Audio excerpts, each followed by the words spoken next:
then templates, and find the template we're needing to work on. In this case, it's the 2016 CR index. And once we've found it, we click on the edit pencil on the right hand side. So there are lots of sections, questions, text boxes, and conditional items in this survey. And what we're wanting to do is look at adding a new question or a new answer. So, where would you like to add a new question or answer, I'm thinking about what Petra sent me on Marketplace. Marketplace. Is that Marketplace management, or is it one of the impact areas? Marketplace management. Excellent. Okay, so I'm just opening up the section for management practice and then the section for marketplace management so we can find the question we need to work on. You'll notice all of the questions in the marketplace section are in container structures. This is just a really useful question type for holding things together. It's like putting brackets around a piece of a formula. It's just kind of a container, as it says. So in question 28. 28, so that's key issues. So I just click the plus sign. And it would be a sub-question at the end of... so is it under please provide examples? Oh no, it wouldn't be. It'd be under that section probably. So you just keep clicking plus until you get to the bit you want. So is it this section under these answer boxes? Maybe after this one. Maybe that one. Yeah.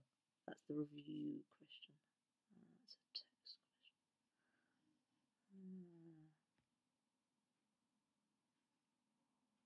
What's the change we're wanting to make? This one.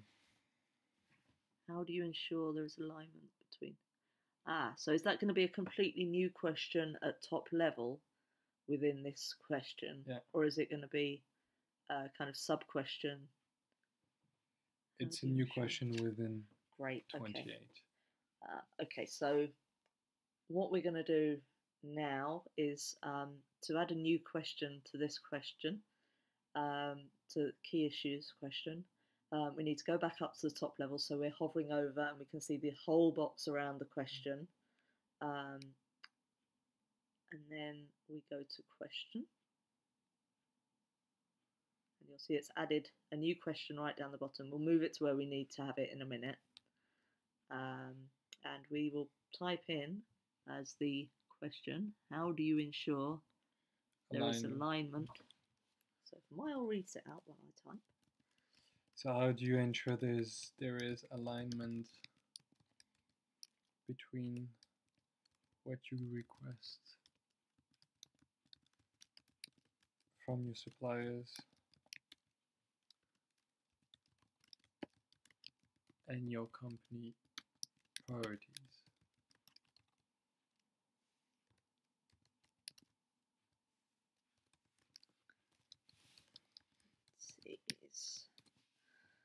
Okay, so that's clearly going to be a text question. Yeah. Will it be scored or will it not be scored? This is the next question. Not scored. So I'm going to change where it's got score to 0, just so that it doesn't get any confusion when it comes to scoring.